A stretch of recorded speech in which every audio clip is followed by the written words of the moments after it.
lang wala nang napupuntahan. Yung maganda nating nasimulan, makalimutan mo na ba kung paano kita nung pinasaya?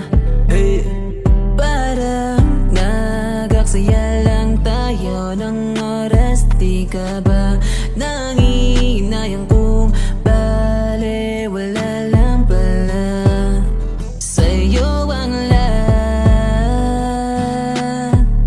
Mabuti na lang makaya ko pa yung iniwan mong sugat. Hanggang ngayon nandito pa. Kaya kung saan ka man ngayon, maging masaya. Sana lang wala nang balikan kung paano mo ko nun iniwanan. Di na rin naman ako papayag kahit na magpaliwanag ka sa'kin ng ilang ulit. Di ko na balak yan pakinggan. Sana lang wala nang balikan, wala na kung paano mo ko nun iniwanan. Di na rin naman ako papayag kahit na magpaliwanag ka sa'kin ng ilang ulit. Di ko na balak yan pakinggan. Pasensya ka na kung di na pwede pa balikan yung nakaraan. Ayoko na sa'yo, iniwanan mo ko dahil pagod ka na.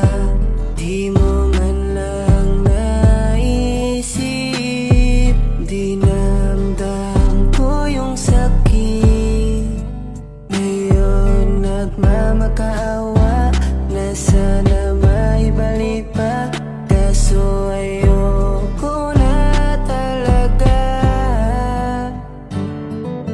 Sana lang wala nang balikan kung paano mo ko nun iniwanan. Di na rin naman ako papayag kahit na magpaliwanag ka sa'kin ng ilang ulit. Di ko na balak yan pakinggan. Sana lang wala nang balikan, wala na kung paano mo ko nun iniwanan. Di na rin naman ako papayag kahit na magpaliwanag ka sa'kin ng ilang ulit. Di ko na balak yan pakinggan. Para saan pa na babalik ka? Bakit sa kanya di ka na ba masaya? Paulit-ulit mo ginagawa yung kasalanan, pananakit ng damdamin ng kaligayahan. Lagi mo na lang itong ginagawa, iiwanan mo agad pag ikaw na ay sawa. Ganyang gawain ay sakit mo na ata, tandang-tanda ko pa nung sa akin ginawa. Halos maluha-luha ng ilang buwan, iniwanan mo ako, di ko wala mang dahilan. Grabe ang sakit na aking naranasan, pagpapatiwakal na lang nakitang kalutasan. Ganun kita kamahal, sayang sinayang mo. Ngayon gusto mo bumalik, kaso ayaw ko. Hindi ako tanga para balikan ka pa. Ba't ako magtsatsaga, marami naman dyang iba.